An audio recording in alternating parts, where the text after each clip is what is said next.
So put a finger down if you were labeled a conspiracy theorist and screamed at by the left for saying that perhaps, just perhaps, the coronavirus was due to a lab leak in Wuhan where they were testing bats who had the coronavirus. Who could have predicted? I'm old enough to remember Rand Paul getting screeched at by Dr. Fauci and just about everybody on the left when he insinuated this during a hearing. And I'm also old enough to remember how the media started silently editing their old articles on this shortly thereafter. Now, it's pretty much the prevailing theory this is how we got this virus. So much so that the head of the World Health Organization now ascribes to it.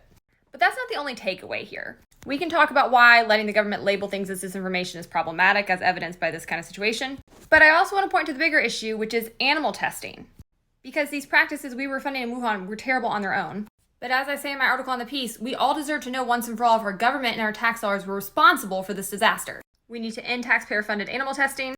Read more at base-politics.com.